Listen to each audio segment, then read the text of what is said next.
and welcome to Field of Geeks review of Zack Snyder's Justice League. I'm Josh. I'm Mitch. I'm Billy. And I'm Joey. Yeah.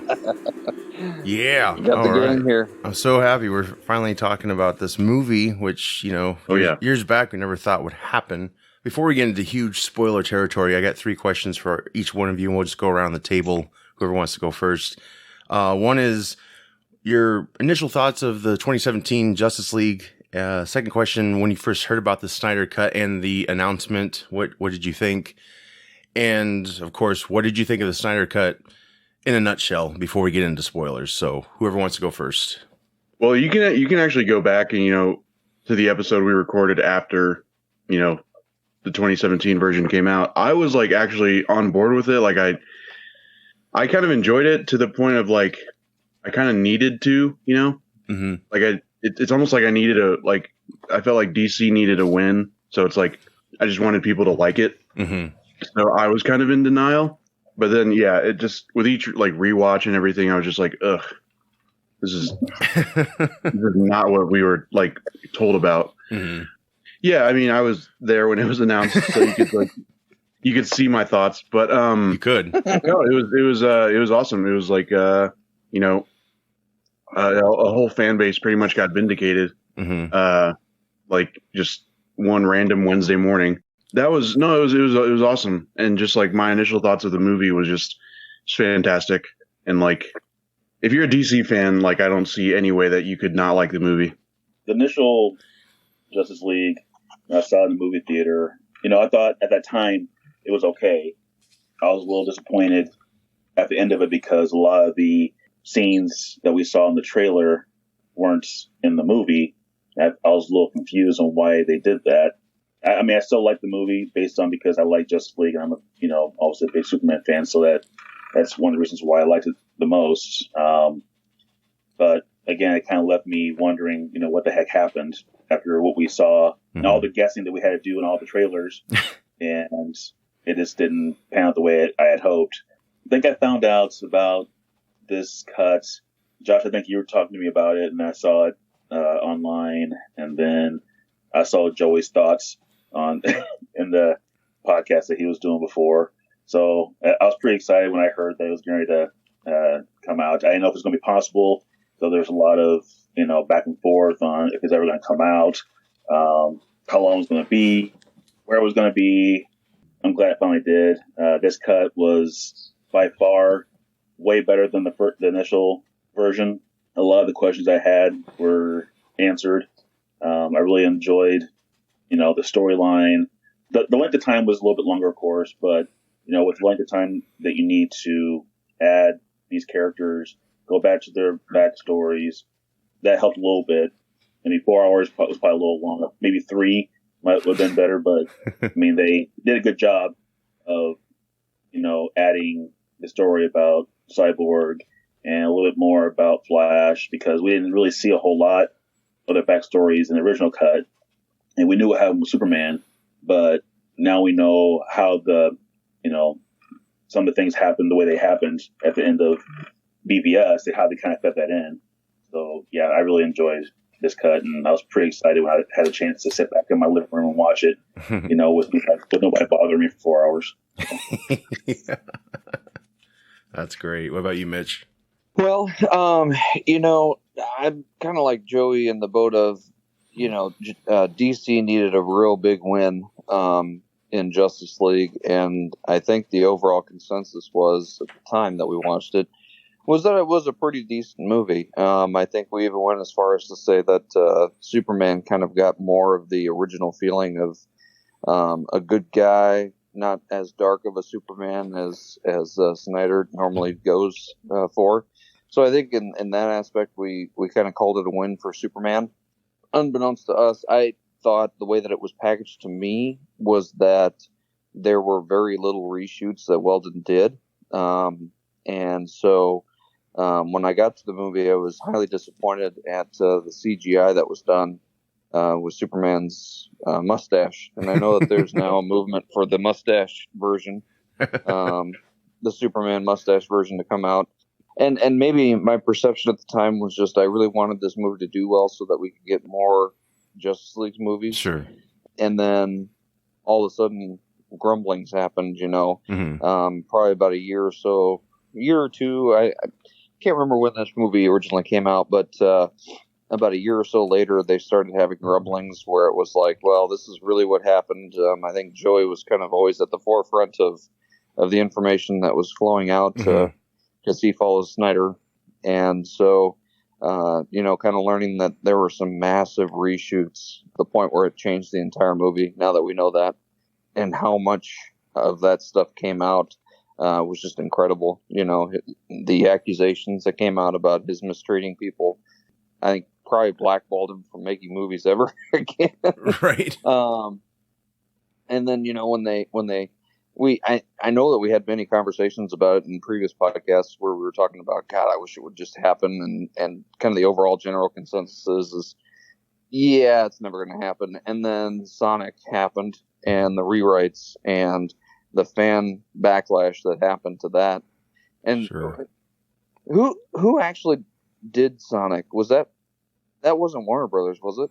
No, Sony Animation or something like. Okay, I'm not sure which company. So when that happened, due to the fan backlash of what Sonic looked like, I kind of in the back of my head still held out hope because there'd been grumblings. Yeah, I've got all the original stuff that I did and all that stuff. I remember talking to Joey and saying, do you ever think they will? He's like, dude, that is a long shot. And then when the merger happened with Warner Brothers and HBO Max, and then COVID hit, I kind of think it was just a perfect storm just to say, hey, what better way to get more subscribers and to get more people from Warner Brothers to sign up to HBO than to finally give in to the fans' demands and finish this thing out like it should have been. Watching that movie on Friday night, like I did, it's a totally different movie. Storylines are actually well fleshed out, I thought. While I say that 4 hours is a long time to sit, it certainly didn't feel like it, from a standpoint that it kept humming right along, but I think it needed that 4 hours because it felt, if it wasn't 4 hours and the amount of time that they spent with each character, it would have had the Spider-Man 3 feel, right. With how many different villains, and it was kind of like, oh, there's a new one. Oh, hey, where'd you come from? Yeah. And it was weird how things were kind of done, because it seemed like I liked the chapters thought, because each chapter kind of took on a different character. This one definitely had a heavy cyborg feel, and I liked how they kind of incorporated that storyline.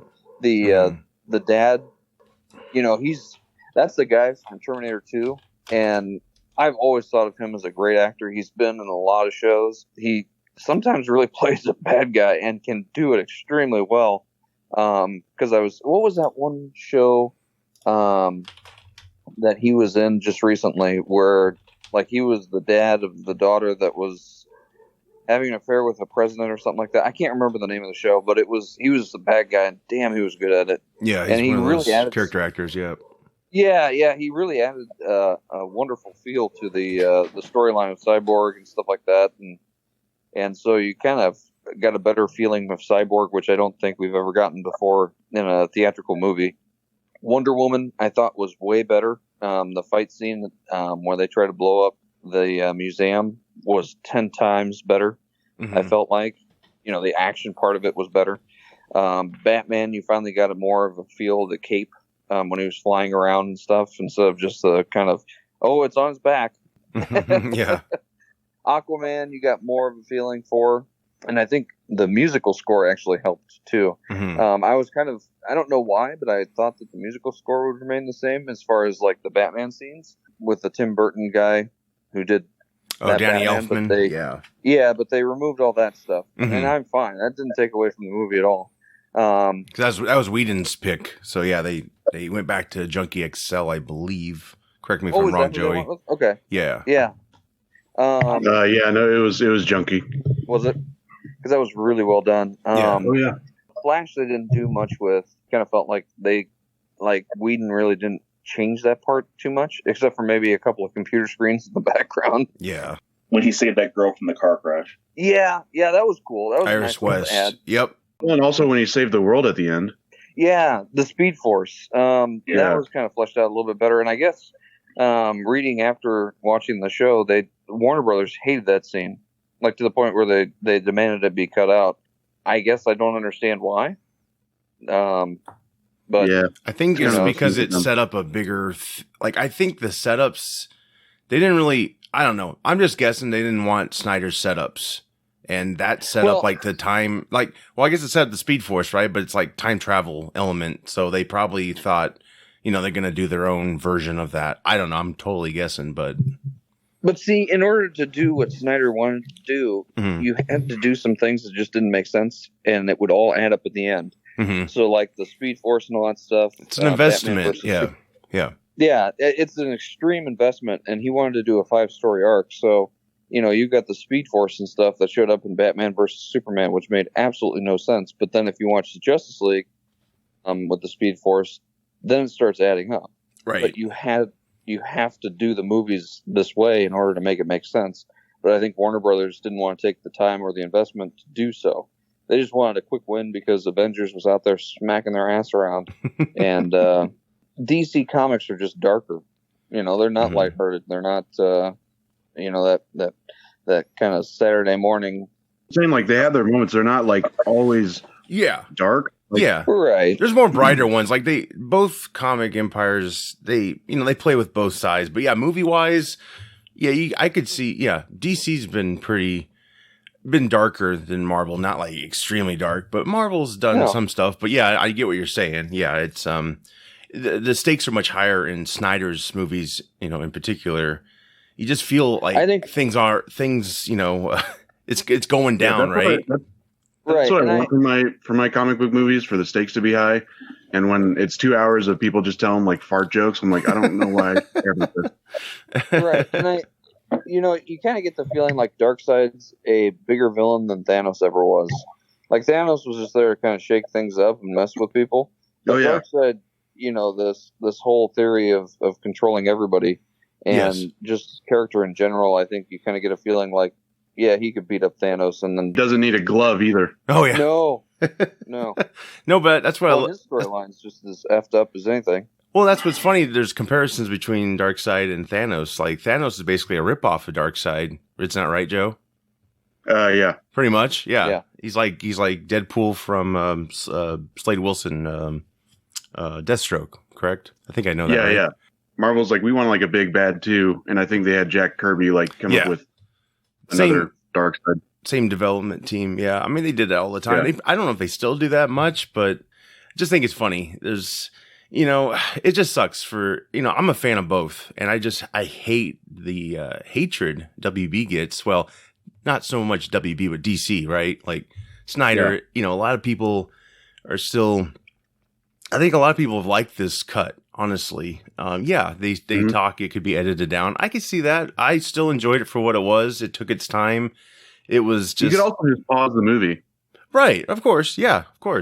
And I honestly appreciated the length of it. And yeah, it was in chapters. It was in parts, and so you could totally be I'm gonna stop here and I'll pick it up again. So yeah. But I enjoyed it. Gave every character their moment, and you felt for them, and they worked very effectively as a team in the end. Much better than, dare I say, the Avengers. I still love the Avengers, but that was such a quick get together, right? And yeah, it was lightning in a bottle. It did work, but for Justice League, they really had a lot of time to get to know each other, it felt like. And of course, Cyborg, you got his story. I think maybe in the Whedon cut, he did say it's a long story and they didn't touch on it. I could be wrong. No, they didn't. They didn't show anything. They just said he got in an accident. Right. At least in this one, they kind of showed a bit of a video where, he was kind of laying on that slab, and then the mother box opened or whatever it was, and then it gave him the rest of his body because he was just basically torn in half. Mm-hmm. Yeah. And then it actually gave him.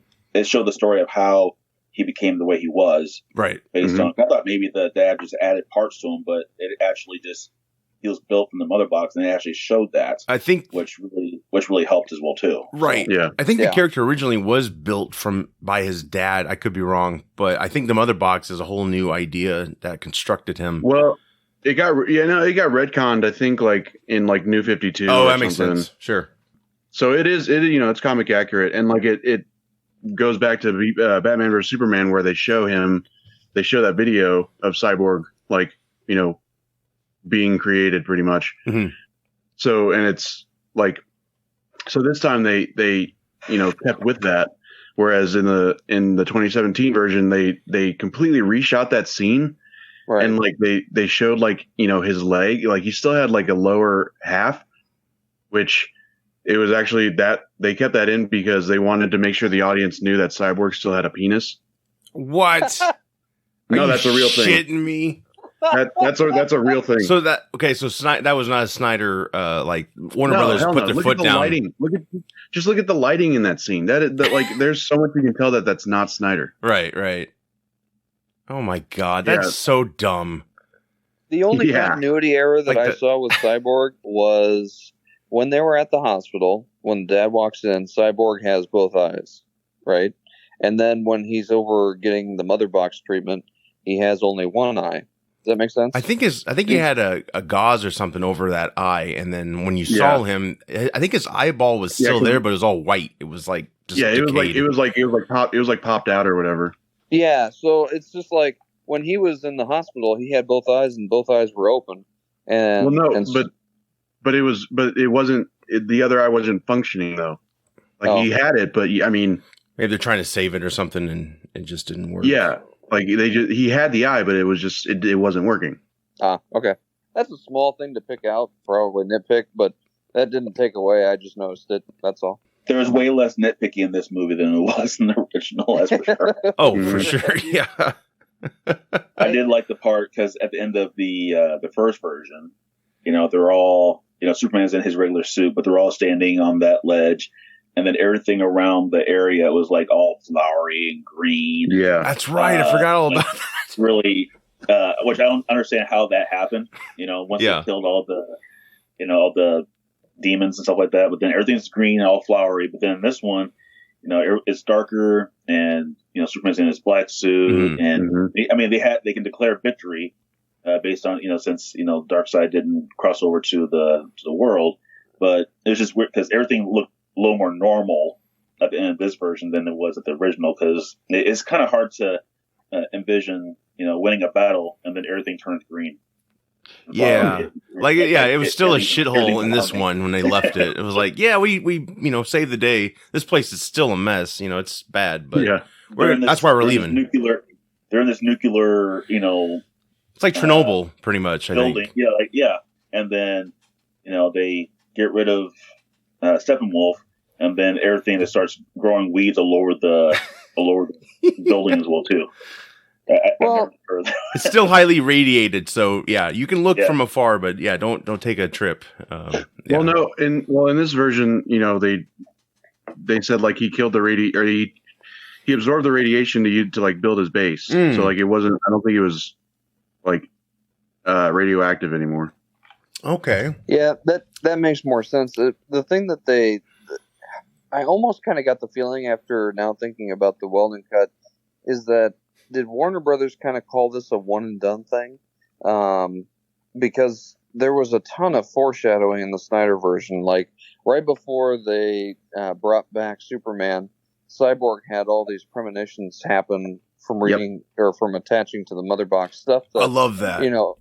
Kind of felt like when we saw the Flash appear in Batman versus Superman, like, how is that all going to play? It doesn't make any sense. Why is it here kind of thing? Mm-hmm. But it will make sense. But, I mean, we got some heavy, heavy foreshadowing, the mother box saying, don't bring back Superman. This stuff will happen, You can't trust him. Yeah. Yeah. Key. It went forward with what BVS kind of was getting into. Like, that's what I like about it. Like, so now I want the rest of the series. Right. But, he set so much stuff up. He set it all up for WB. And it's like, come on, guys. And here we sit again. thinking again, are we going to get more or are we just done? Well, they, and things come out from Snyder. Well, I'm not going to ever say no to another thing, but it's just like, is he playing the media so that he can get his final vision done? I mean, he doesn't control the studio. So like, it's really, it's up to them now if they're going to offer him. Like, there's a lot they have to offer him. Like, they have to offer him money. They have to offer him like total creative control. Like he could be, just being coy, but like at the end of the day, and all the shit that Warner Brothers has done. I mean, they come out and they've tried to stop the hype by releasing the information of who they want to play Superman. The accidental, and I use accidental in quotes, leak of the movie on HBO Max. Mm-hmm. You can definitely tell that Warner Brothers is still pissed about this. They're embarrassed. Oh, they're embarrassed. Yeah, they're embarrassed above all. Yeah. Well, if they should be embarrassed, then they should kind of, redeem that by giving him the authority to make these movies. Because if this thing did so well, then let him finish the series, and just let them redeem some of the money that they lost from the original version. Mm-hmm. Because they lost a lot of money on that one, and they should let him just finish it out, because that way they can have the win. They'll generate more profits. They'll generate more, a better base for their fans. Because for me, Warner Brothers, they've already got people signing, petitions saying that they want this to keep going on. I kind of wonder. I mean, Warner Brothers is pretty big, and they make a lot of movies. So I kind of wonder, if they're going to lose a lot more money from fans on other movies until they let Zack Snyder, do this other 2 and 3, Justice League movies. And then I just kind of wonder about that. If people are going to kind of boycott that a little bit more. Well, and if I were in their PR firm, I would say the best thing you can do right now is get behind this and say, you know what, we made a mistake. We're sorry. Here you go. And not try to play this backhanded, well, we still, I mean, they're not saying anything, but by not saying anything and the stuff that they've done, kind of hints that they're still very sore about all this. There's a lot of shady shit going on from their part. Right. They're just, I mean, Monday they did say they weren't, they're not going to continue it. And it's like, that doesn't make any sense. They couldn't wait to say that, though, Yeah, it's like they couldn't even give us a week to celebrate the movie. Yeah. And also, just give Zach, it's literally 2 more movies. Like, you're not giving him a 10-movie deal. Right. It's 2 more movies that he wants to do, that he had planned, and then you would be done. And then you could, open the door to whatever multiverse stuff you want to do. Right. That's another thing on, they were like, they're going hard on this multiverse thing. Like, multiple possibilities, all your favorite people, blah, blah, blah. And it's like, okay, so what about the Snyderverse? It's like, no, that's impossible. We can't do that. It now goes, and I'm now starting to think, God, maybe Avengers would have been better without Weldon. Maybe we should have had the Russo brothers do it the entire time, They had to prove themselves first, but no, I see your, I think they would have done a much better job, but. I mean, the Age of Ultron was a shitty movie. It was decent, but it was shitty. Yeah.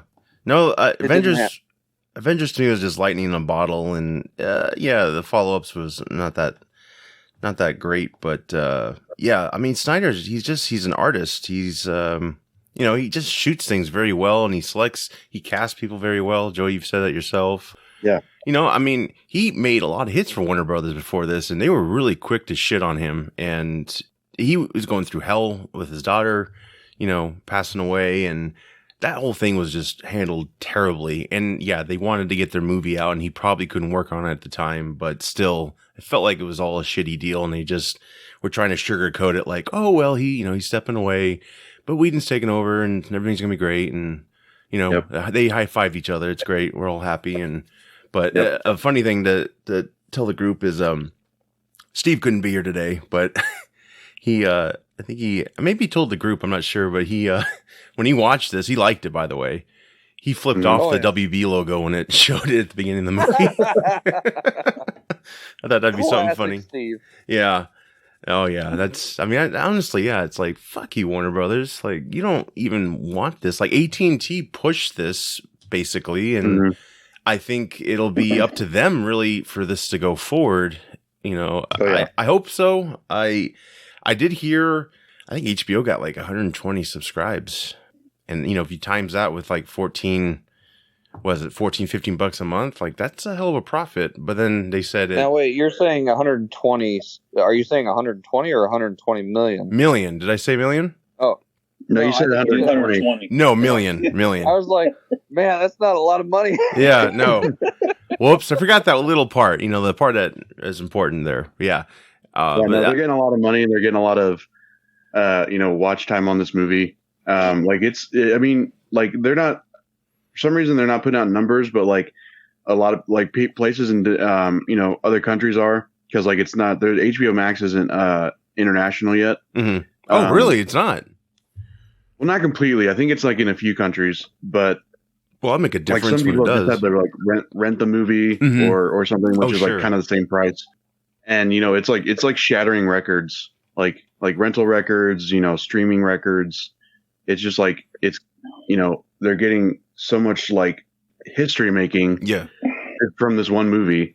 I saw an article, and I can't remember who wrote it, but they were trying to say that Wonder Woman 84 still outpaced the Snyder Cut. Oh, made more? The first day release. Yeah, that's what I heard too. But again, if they're reporting that, like, I don't trust them. I mean, that was from Hollywood Reporter, right? But and that was also that was like they were really fishing for a narrative there, because the way they worded it was like more people. I think it said something like more people watched the first 5 minutes of Wonder Woman than the Snyder Cut or something like that. Yeah.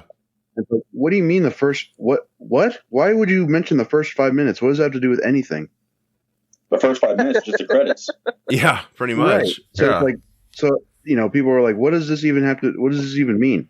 Yeah. So that's like saying in football, digging deep. They're really digging deep for like, where's our win? Like, how can we spin this into like we were right? Right. They can't. Right. Correct. Yeah, it's just shitty. The whole studio is just it's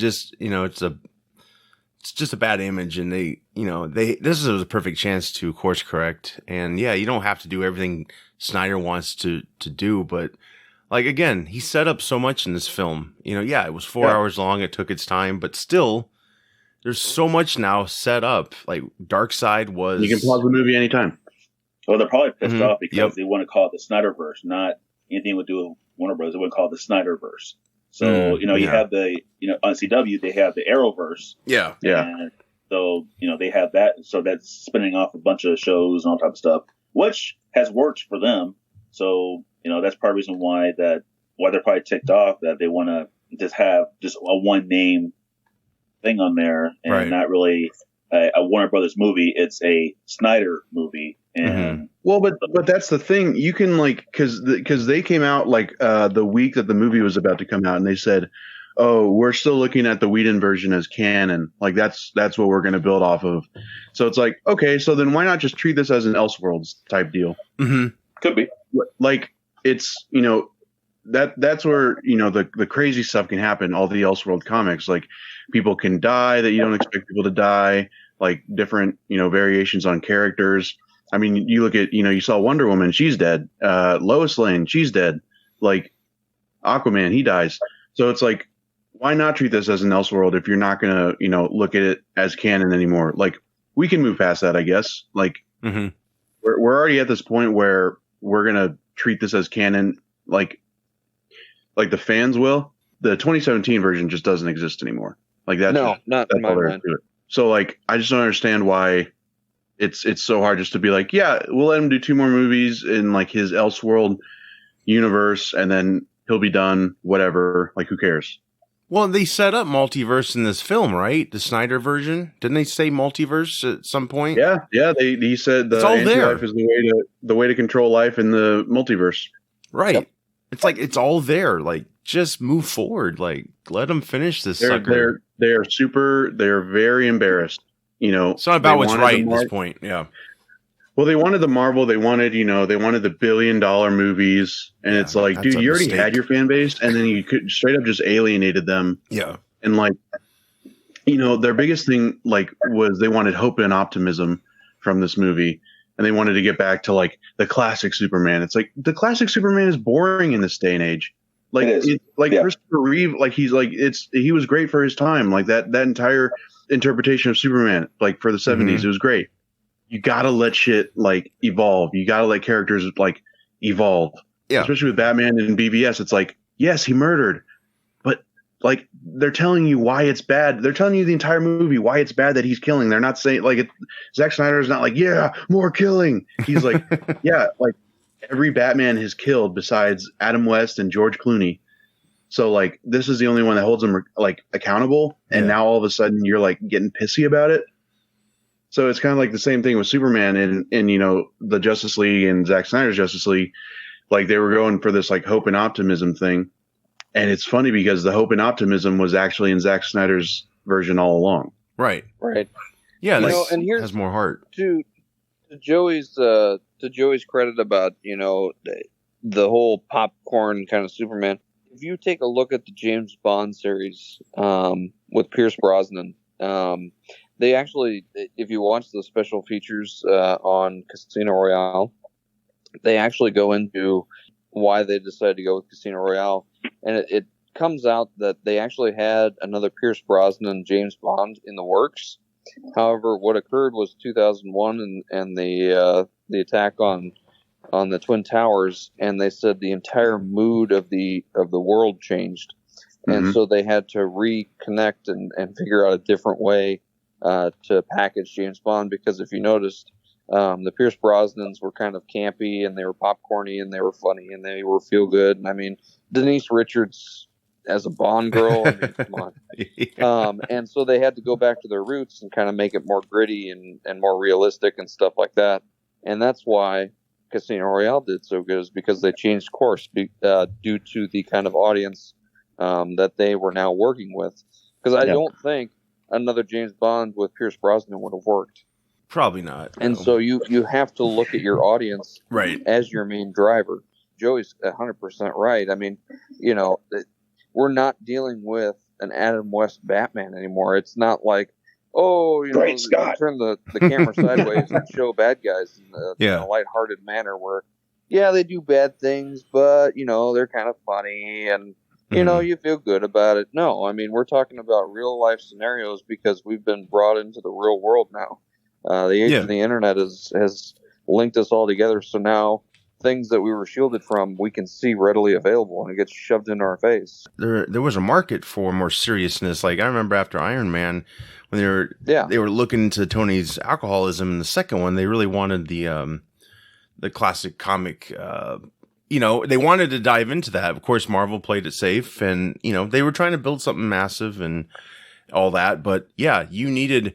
I mean, that's the funny thing is about this WB. Everyone knew Snyder's resume, right? Like, did they really expect he was going to make like a golly gee whiz, you know, type of superhero film? Like, you know, he's you know, he's got a message, and yeah, there's darkness in what he tells. And but what's funny, going back to Superman, like you're talking about, Joey.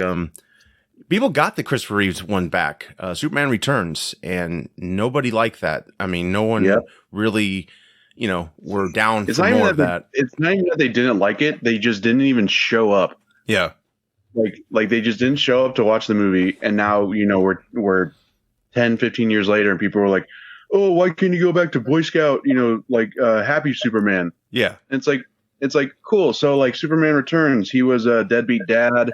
You know, he was also like mopey a lot. So it's like, what do you really want? Do you just want to watch like the 70s Superman? Because you can. Those movies still exist. Man of Steel and like the Snyderverse existing isn't gonna like, you know, redo the 70s movies. You can go watch those anytime you want and just completely shut up. Yeah, I think Brandon Routh was able to redeem himself when he became the Kingdom Come Superman on the. Sure, that was great. In the Arrowverse, because I know that he got a lot of crap from Superman Returns, and unfortunately, you know, I wish he would have gotten a couple more movies out of that. But you know, looking back in this day and age now, I'm kind of glad he didn't. But I think once he was able to redeem himself as the Kingdom Come Superman, I think he got a lot more praise for that. Mm-hmm. Yeah. And hopefully they can do that as well too in the future. But I just hope that they can just get 2 or 3 more, because I mean the way they ended, Justice League, and with all these other the epilogue that happened at the end, all type of stuff. We need to have at least the second one at least to see where it goes from there. And as Superman becomes evil, I'd like to see that side of him, and because like you said before, we were used to seeing the Boy Scout Superman, and now that this is getting a little darker now, and Superman becomes evil supposedly. And I kind of want to see that side of him. I mean, I hope that they can redeem that portion, of course. Right, because you already know his goodness and stuff. It's like it's just another side. So. It's more interesting. Yeah, it's fresh. And also, you got to think back, like in live action, when have we seen an evil Superman? Not just like an alcoholic Superman, like Superman 3. Not like just like an alcoholic Superman 3, but like an actually like evil, like in taking over the world, like succumbing to the anti-life equation, evil. Right, succumbing to people's fears of a powerful being like that. Exactly. The closest we've seen to an evil Superman is on the CW with the current Superman that we have now, when he was wearing the black suit on the TV show. That's the closest we've ever come to. I'm sorry, I'm in a good interpretation. Why? Oh, okay. The question. That's the closest we've ever gotten to the evil Superman. No, that's true. I know. I'm just giving shit. The cheesier way of the evil Superman. That's the closest we've gotten. But yeah, you're right. The last one we had was back in 1981, 82, when Christopher Reeve decided to drink too much after eating a piece of kryptonite. Yeah. So that's. Yeah. Best scene in that film, I mean, I know we're going back. It's not Justice League, but best scene in Superman 3 to me is the Clark Kent Superman drag out fight in the junkyard. I thought that was really cool. Oh, yeah. Okay, so question, guys. Why do we accept the cartoon versions of evil Superman, but, man, we don't dare push it in live action?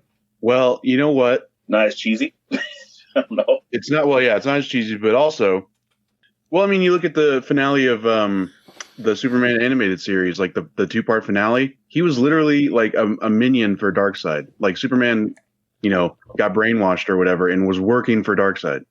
So it's like, you claim to love all these like classic Superman tales. Mm-hmm. And it's like, cool, this is a classic Superman tale. It's like, shut up. Yeah. But like, no, I very much think it has to do with Snyder. It's another like, people have this weird hate towards him, and I never understand it, but it's pretty much anytime he tries to do anything different or even anything that's been done before, people are always like, why are we doing this? This doesn't need to be a thing, blah, blah, blah. And it's like, well, I feel like if anybody else had done this, you would have been like on board for it. Well, and he's the most, I would say, as far as all the directors go, he's probably the most comic book accurate director we have. Oh yeah. Yet he's the guy who gets shit on the most. Yeah. And that's what pisses me off. Well, that's why he did Watchmen. He knew someone else was going to do Watchmen, and they were going to take it into the present day, and he thought that was terrible, and so he was like, you know what, I'm going to get shit for this, but I'll do it. The comic version, and yeah, you'll still get shit on. You got Alan Moore, who hates everything anyway, so I wasn't surprised he didn't get his. He's a little crazy. Getting back to the Nightmare cliffhanger, I'm glad they gave us that. And that was completely additional photography. Yes. Like that was back in October. Like him and Jared Leto didn't share a scene. Like, I mean, in the movie they did, but that was all separate. Yeah, no, they weren't there at the same time. Right. I don't know what, I just love trench coats, and Batman in a trench coat is so badass to me, even though I'm sure it's fucking hot as hell, but I just love his banter with the Jokers, like, and I will fucking kill you, which people are, bitching about, but it's like, you know what? The world's going to shit. Do you see the landscape? Like, going to shit, it's there. It's at Shitville. Well, yeah, like in that Nightmare. Yeah, exactly. So he's got no time to be like, I'm not gonna kill and da da da. It's like, no, he has to survive. Like this is a shithole. And even if we don't go forward with the Snyderverse, it paid off BVS more, even though we knew that off camera what was happening, but you got to see Flash in that suit, which made sense. Like, okay, it's starting to connect a lot of dots, and it'd be better to go forward. But if this is all we get, I mean, I'll take it, I guess, but Yeah. I do like, Deathstroke. He's with them, and Mira. Which, let's talk about that. Mira's British accent. What did you guys think about that? Did you guys catch that? Yeah. Oh yeah. I was like, whoa, that's different. Awesome. Like, I thought it was awesome. Just like, it's another way for Zach to be like, he could have changed. This is mine. Like, yeah. Yeah. He'd be like, no, fuck you. Like, I'm having her keep the accent. Yeah. Now, I don't even think it would have been like a jab at James Wan or anything. It was mostly just like at WB. It's like, why would you change your accent? Right. Like, it'd be one thing if the Aquaman movie came out and she had an American, accent. Yeah. And then Justice League came out and she had a British one. But it's like, no, she was British or whatever accent she had. Yeah. She had that first. And then you switch it to American. And it's like, that was stupid. Why did you do that? I thought she did a good British accent. I mean, she is American, right? She's not British, correct? Yeah. Okay. I loved it. I thought it gave it more class, more elegance to that world, because you do have I think a lot of British actors. Well, I guess you don't have a lot of British actors in the Aquaman world right now, but I really like his underwater sequences better. And I get for Aquaman, you have to eliminate some things because it's a full movie dedicated to Aquaman. How they can talk easily underwater, and there's not a lot of bubbles and shit. But I really like Snyder's underwater world. Look at the scene where Mera and Aquaman meet with Volko. Yes, they're literally in an air bubble. Yeah, they're not. Well, and that's what I noticed too. Is like every time that they actually had a talking scene, they had to go into the air bubble. And when they didn't, there was kind of a sonar kind of talk, like a whale squeak or whatever. Yeah. And that was a nice little added touch, because it was kind of like, okay, well, you can't really talk underwater even if you are a human. Could you imagine a whole movie like that though? We're not driving you nuts. Like, oh my God. Zach talked about how he wanted that to be like his thing. Yeah. Like, that's how they communicated, and people were like, no, that's stupid. And he's like, all right, well, I'm gonna do it anyways. I get for a full movie though, you got to change it probably, right? No one's gonna, unless you're gonna do captions. In Aquaman the movie, their first meeting with Volko, they're in an air bubble. They're not underwater. Yeah. Oh, okay, yeah. So it's like people are like, oh, like, I'm so glad they took out the air bubbles in Aquaman. It's like, well, they didn't. Like, literally, the first time they go underwater, they're in an air bubble. That's true. Yeah. Oh, yeah. Is it like that ship or something? Yeah, it's like the broken up ship where he's telling them like where to get the trident and everything. Yeah. So it's like people just I don't know what it is with people who bring up these arguments, and it's like, are you stupid, or like, do you just not watch the movies, or do you just want to like be contrarian or something? Because it's like there literally is an air bubble in the Aquaman movie. Mm-hmm. So I don't understand like where you're saying like this is better. Well, question, guys, because I was thinking about this while you guys were talking. Why on a couple questions. So I almost get a feeling like at one point Warner Brothers tried to buy the rights to Marvel and failed. So that's why they keep on trying to hire people who, and maybe it's just a contrived thought, hire people that have worked on Marvel movies to make their DC stuff work, right? Because now you have James Gunn, who did the Suicide Squad 2. Mm-hmm. I don't know. Have you guys seen the trailer for that? Not to get off on a tangent, but it's... Oh, I like it. I think it looks good. Yeah. I mean, it looks crazy. I mean, you kind of get that Guardians feel a little bit with it. Yeah, I mean, I think they just snatch up talent when they can get it. Like, Whedon wasn't doing anything. I think after his Avengers, they moved on, and Gunn, obviously, he was let go temporarily. So they're like, hey, you want to come over here and do something? And because, a lot of these creators, they're fans of everything, so I don't think they're like, I'm not going to do any DC stuff or Marvel stuff. Yeah. I don't get this, let's snap up Marvel talent thing. Why can't when you're a kid and your parents tell you, well, don't try to one up your friends, just be yourself, be original. Mm-hmm. That's why you have friends, right? Mm-hmm. I mean, it seems like the WB hasn't learned that lesson. Right. I agree with that. Well, they didn't try it until later in the game. So like they were doing their own thing up until like BVS or even like Suicide Squad, even though that was, heavily butchered too. Then, when they weren't making the money they wanted, even though they were making like a shit ton of money, they weren't making the money they wanted. They brought in Whedon, or they brought in, Gunn. I think again, it's just like the faith in the directors, and like, They lost it along the way, and I don't even think they wanted to like fix it. Well, yeah, and I think they just wanted the money, yeah. And I get that they're a business. Like I'm not stupid or naive in that in thinking like that way. It's just like I get that they want money, but it's like you have to put out a good product. Like it doesn't make any sense to just be like, well, we'll just like try the Marvel formula on our DC movies. It's like no, people are gonna. You can't do that. Right. Yeah. Don't put your money before your product. Like just make a good product. Focus on that. And, like this whole Justice League experience, I think this could be the most expensive movie ever made or close to that. Joe Manganiello was on it. It was being interviewed about, Deathstroke and whether or not he'd come back. And he said, yes, he would, of course. Mm-hmm. But he said like this movie is pretty much as expensive or more than Cleopatra. And that was, back a long time ago. But yeah, look at how much money they put into this. Expecting to get $1 billion. Technically, Zack Snyder's Justice League was only $70 million because they already paid the money for the 2017 Crap Fest. Right. And what Snyder shot already. Right, exactly. Yeah. And, like he worked on this movie for the past few years without studio's help. Mm-hmm. So it's like, a lot of free time or a lot of dedication. Not saying it's not expensive, but like the $70 million that they paid back in like September, October, that was for the 5-minute additional photography. None of that money went to Snyder. Like he didn't get paid to finish this movie. Right. It went to like the VFX artists, the on-set crew, probably like the actors too, like Manganiello and everything. Yep. I mean, it was money well spent, but yeah, I mean, this was obviously a passion project for Snyder. Like it wasn't finished like to him. Like he wanted, this was, I think he just saw the opportunity. Like I'm not I'm sure he likes making money obviously, but I think this was a piece of art that I didn't get to finish and it was taken from me and, stripped of all of its originality pretty much and just kind of cookie cuttered put back together.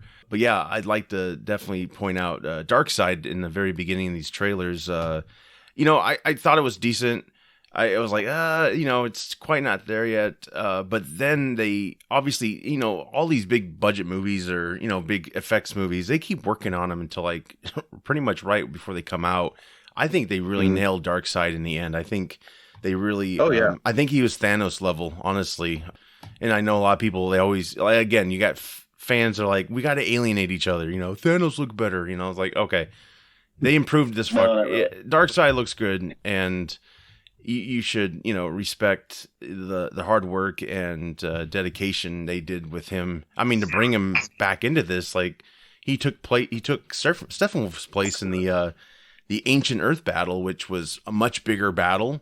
We got, and I loved every minute of it. You got introduced the anti-life equation. Like, again, set up.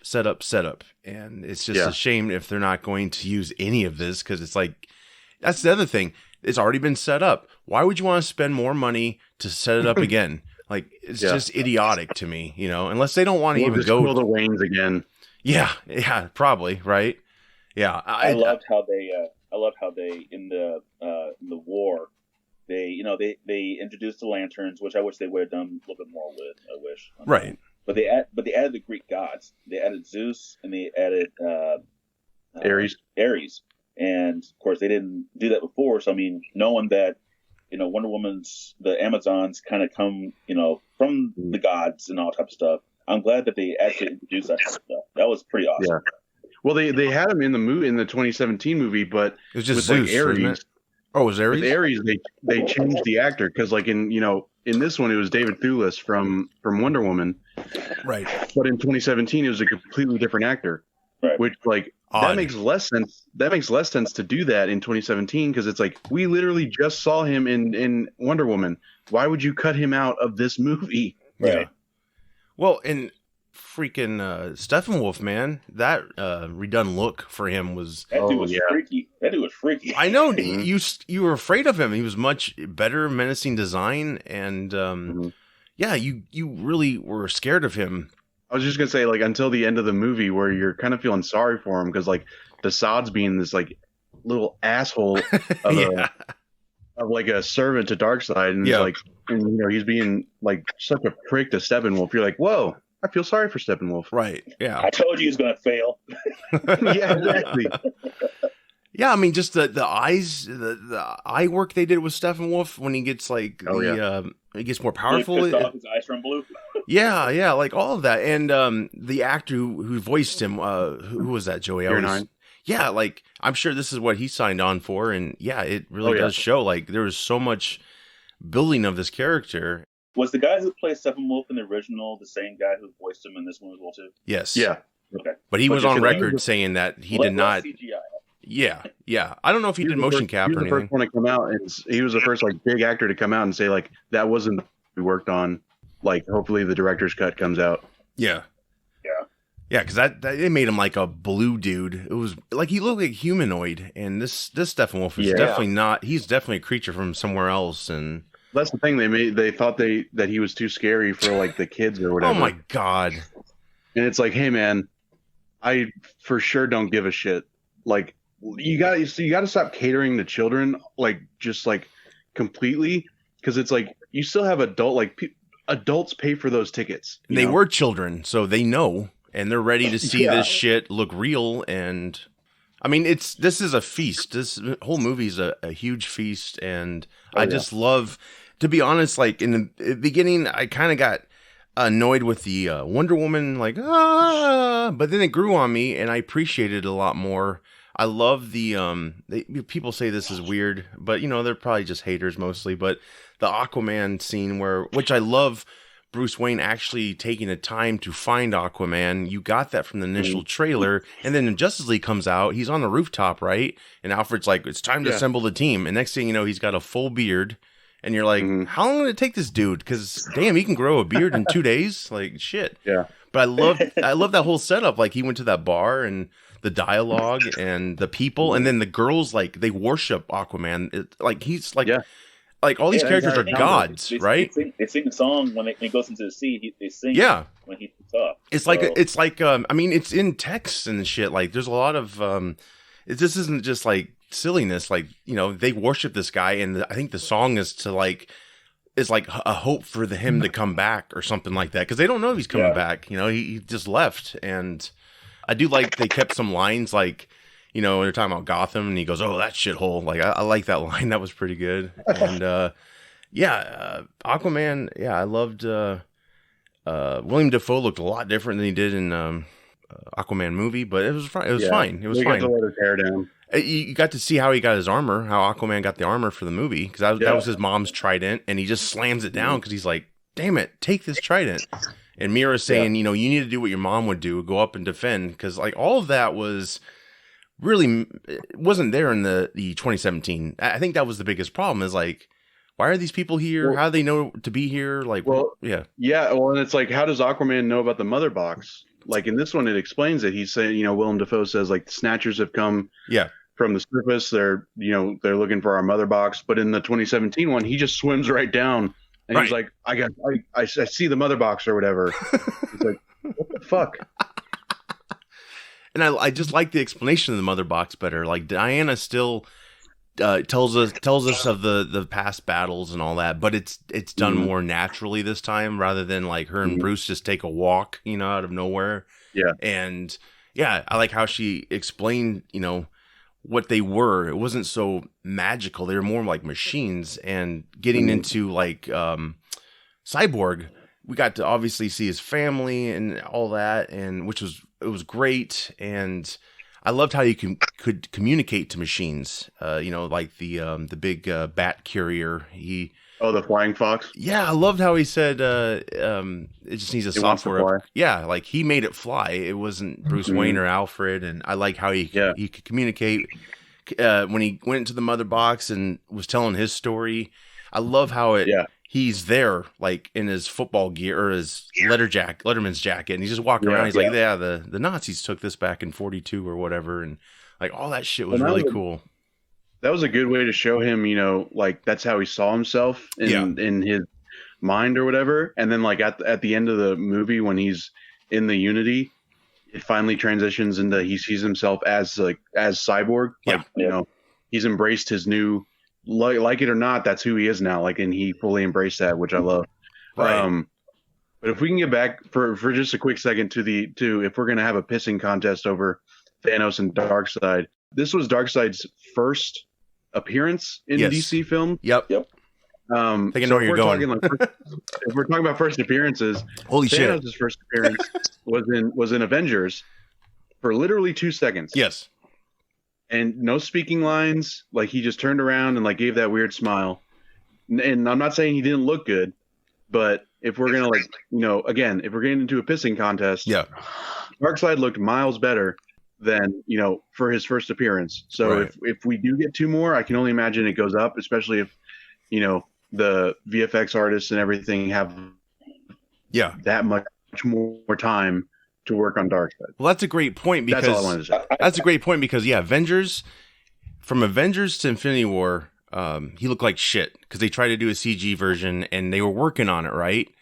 And it's just funny how they get upset about Darkseid in the beginning and how he didn't quite look like Thanos. Like, did you watch Guardians of the Galaxy and the other films before Infinity War? Like, he went from like looking pretty cool in Avengers to this CGI piece of shit, and then Infinity War they perfected it, and it's like they had to fix him. We're going back to Thanos a little bit.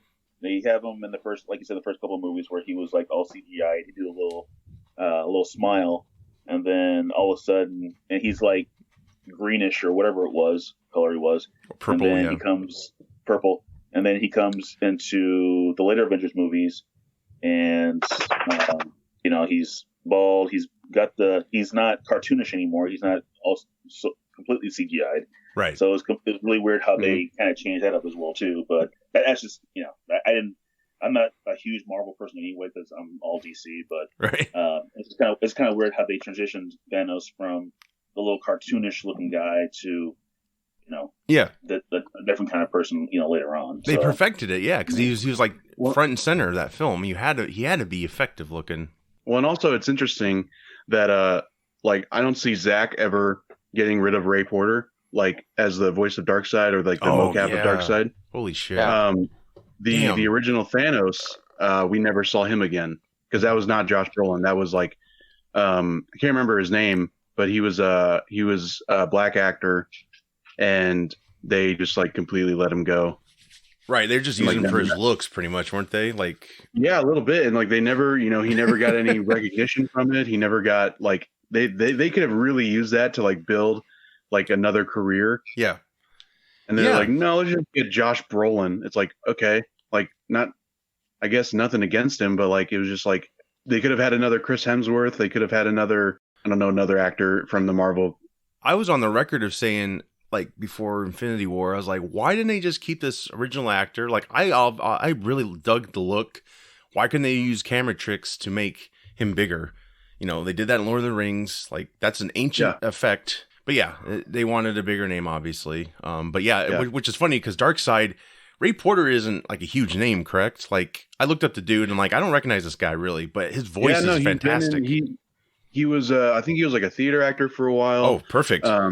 He's been in like, he's had small parts for the most part. I remembered him from, he was actually in a Disney Channel show called Sweet Life of Zack and Cody. Oh, really? And he played like this British dude. It was hilarious. Is he British in real life? No, he's not.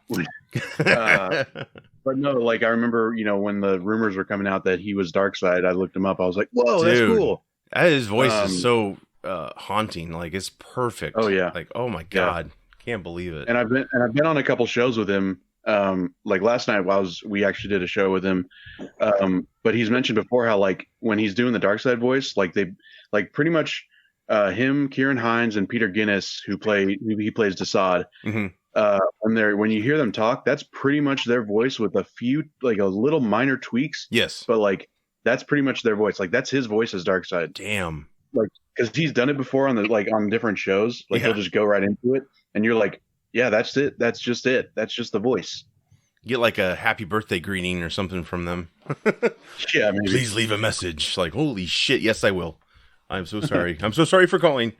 Yeah. Yeah. Oh, dude. Yeah. I thought Darkseid was great. And, just the whole build up and the nightmare scene, like Joker. What'd you guys think of Joker this time around? If you weren't fans before.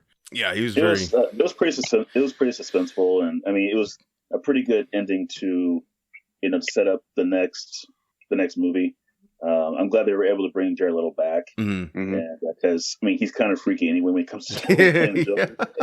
So I mean I liked how they brought that in, and I just, like I said, and we've been saying the whole time, I just wish that hopefully they can build up on it. Yeah, and I really enjoyed how they did it. A lot of things they didn't make Steppenwolf look like a whiny baby, because in the other movie he's like, my mother, and then it looked like he's going to put his thumb in his mouth. As he's getting carried off. He's like, I can't find my mother. Oh, fuck. He got his ass kicked and killed even. The Superman scene, I'm sure you love that, Billy. I did too, when the axe comes down for Cyborg, and he's, what did Superman say? He's not impressed? He's not impressed. Yeah, and then he freezes it and breaks it. Oh, dude. Yeah. Like, that's awesome. He kicks him in the groin too, because he's like, Superman's like gliding, and all of a sudden just like kicks him like in the he does this is part across the room. Yeah, the 300 kick. Exactly. I thought that was like, that bit was very meta too. Because you look at the 2017 version, and he flies in and freezes the axe, like his cheeks get super puffy, and he uses the ice breath or whatever. But in this, it was just like literally like a little blow. He's like, yeah. And then it froze. I was like, that is awesome. Like, it's literally subtlety, which Zack Snyder, like, he knows how to do subtlety. And his uppercuts. Yeah. Oh shit. Yeah. That was a great scene. I just love that. It's like, time to go home, and Wonder Woman's like, I'm not done yet. Just severs his head. Like, damn. Yep.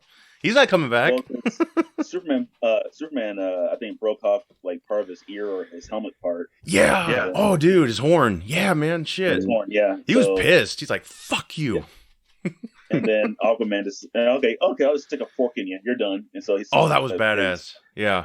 He's tried it through his back. Yeah. And then why not put the ice in the cake so Wonder Woman just chops his head off while he's flying? Dude, what a powerful group fight that was. Like, everyone was involved pretty much. Let's go back to as they were coming into the final showdown. Superman wasn't there yet, but wow, talk about an Avengers moment, if you will. Like, how you always try to get the whole team, like when the Batmobile's there and everyone's soaring oh my God, that was an awesome shot. Moment in general. Yeah, it was just a beautiful shot. Like, if that was originally there, like, why the fuck wouldn't you use that shot? Like, that's your shot, man. Like, Also, if you notice, Wonder Woman is flying. I feel bad. Oh, that's right. He's the only one that's not flying. Right. Everybody else is. We got more of his Batmobile though. Like, you got a lot more of his Batmobile down there, and he didn't have that stupid alarm thing that the Parademons. Sonar thing? Yeah. I mean, they were like ripping shit up, and I'm glad we got a little bit more. It was very small. I'll put this link in the show notes, but going back when Bruce Wayne picks up Barry Allen, he's got that awesome Mercedes car, I think it is. It's actually made fresh from a video game, Gran Turismo, and I think Snyder really liked that, so they made that car just for the movie, and it's badass looking. I wish we would have got a little bit more, but just it pulling away and speeding up the ramp, like, that was awesome. Like, I just love the whole showcase of that. But yeah, you saw the "You Are Not Alone" billboard, right? The AFSP. I didn't. Holy shit, that was like there. It's like right as he pulls away. It's huge. Oh, dude. It says "You Are Not Alone." It's like it's for the American Foundation of Suicide Prevention. Oh, like, wow. That was cool. That was awesome that he put it in there. That's a cool moment. Yeah. One thing I like about it too is that one other thing I like about it too, we're watching the trailer, and everyone is standing by that hologram, and we were trying to figure out. Oh, sure. Yep. Is it Superman?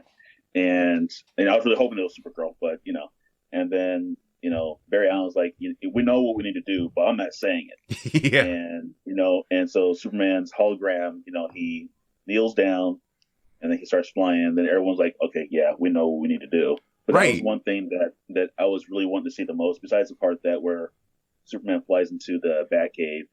And, that's one thing that we were trying to figure out as well, too, is that, is that Green Lantern? Yes. Is it Superman? Mm-hmm. Is it, who is it? And I'm glad that they're able to, bring that in finally.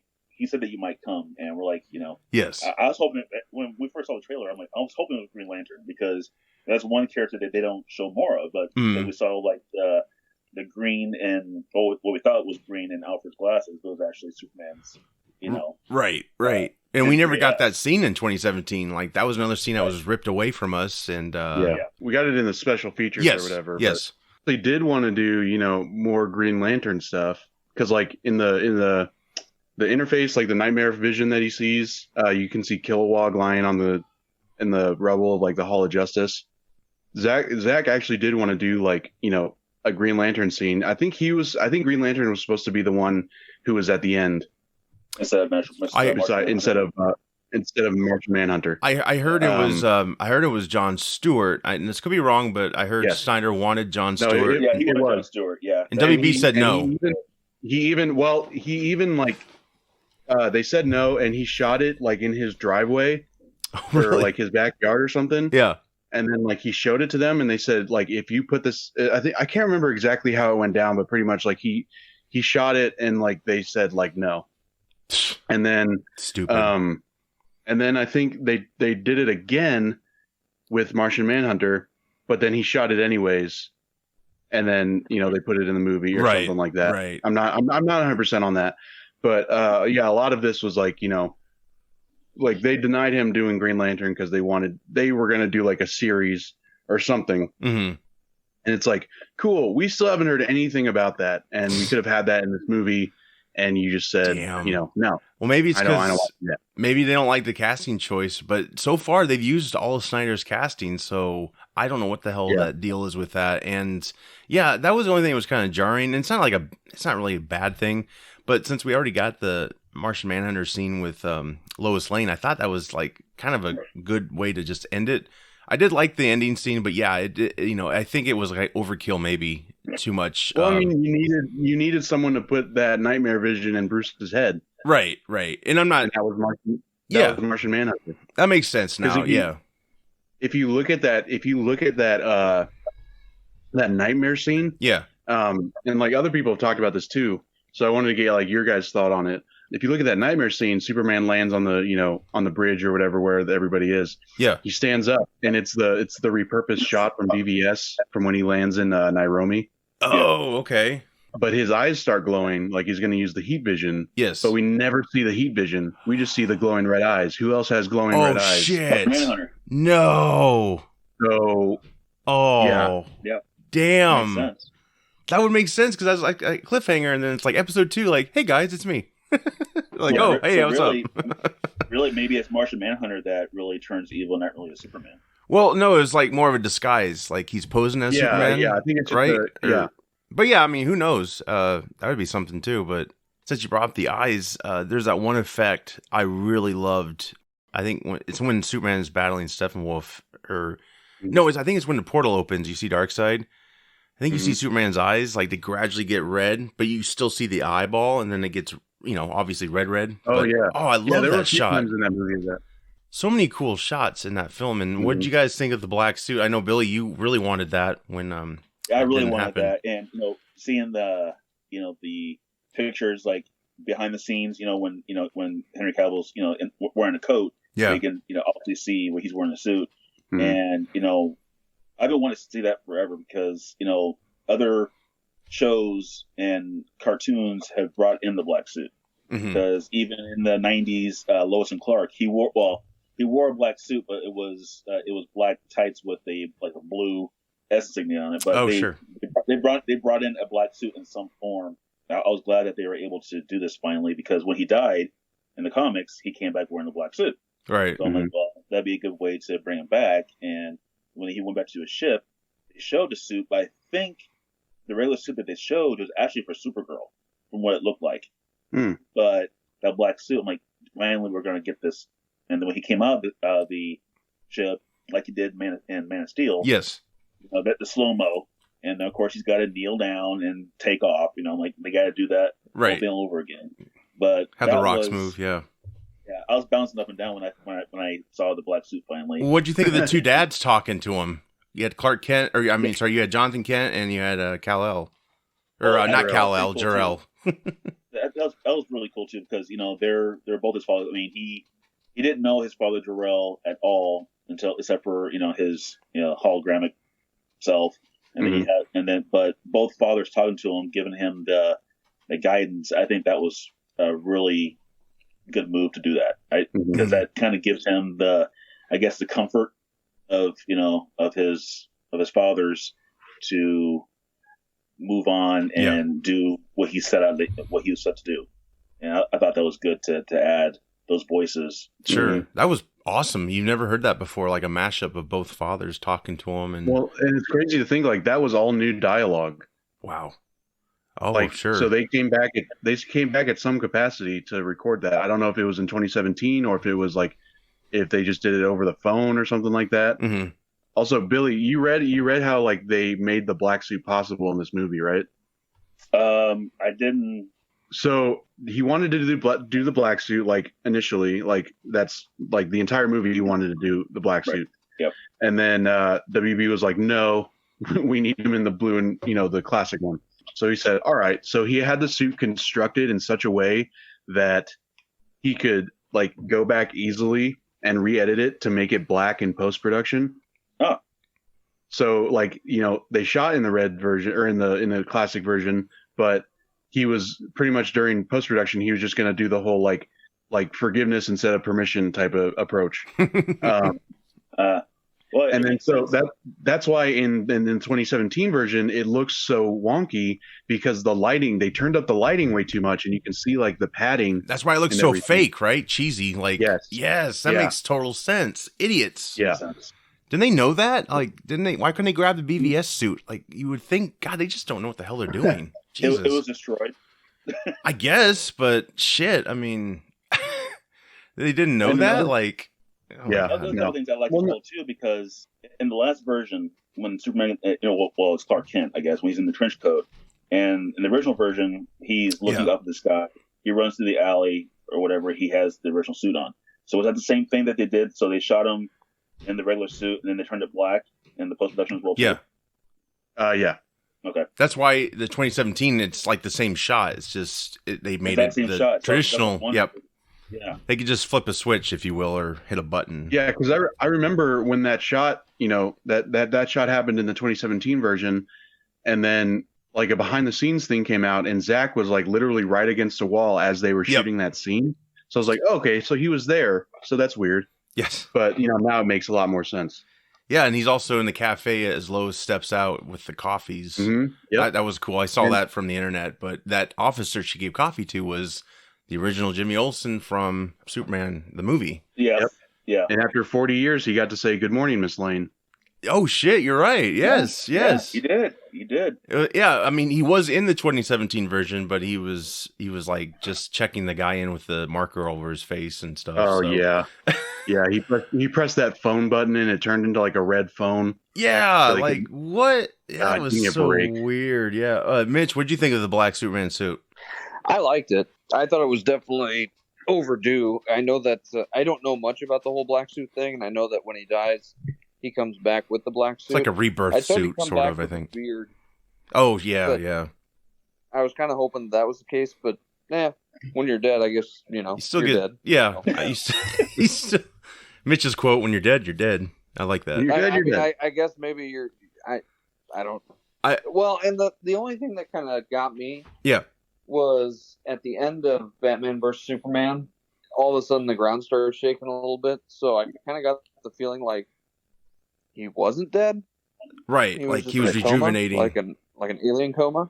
Yeah, right. Maybe. I thought they were built from that too. I thought that they were built from that too, because when he first came back in the comics or whatever, he came back in his tomb, because his tomb was opened I think by Lois or something like that, and the casket opened up, and here's Superman basically regenerating himself.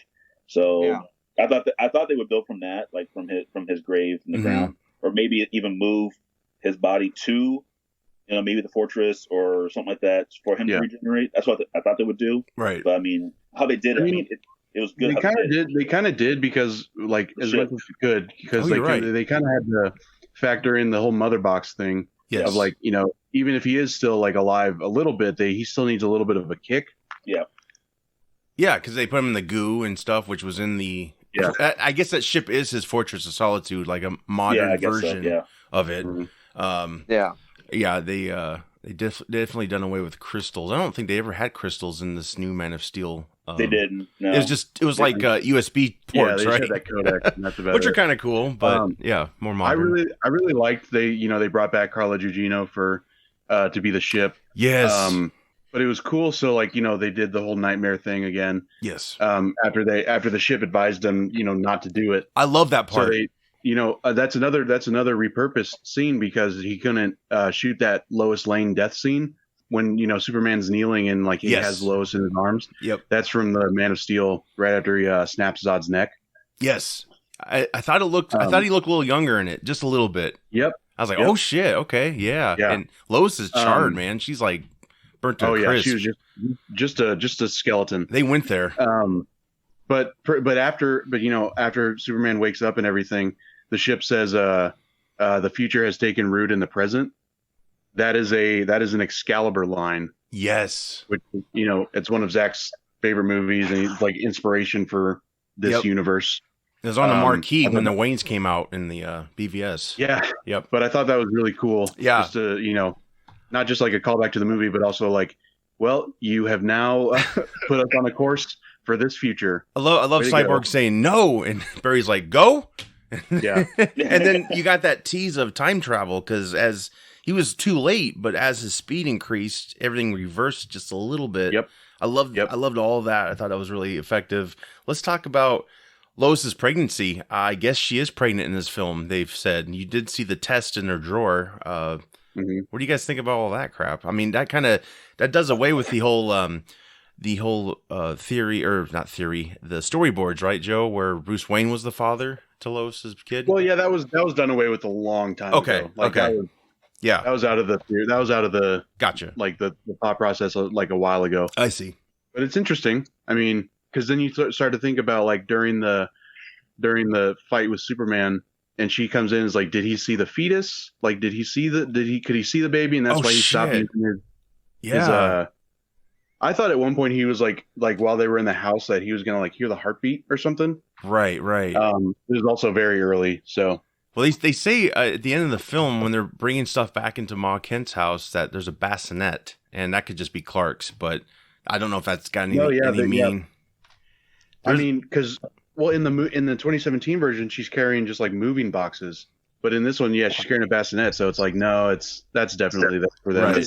It's going to be interesting to see that because they're saying that Superman's kid is supposed to be the new Batman, which I heard that. Not quite sure if I like that. So my thinking is that was kind of taken out of context because again, back during the entire Bruce Lois thing, so if that came to fruition and they had a kid together, he would not be Kryptonian. He would not have any powers. Right. So he would be able to be just another Batman.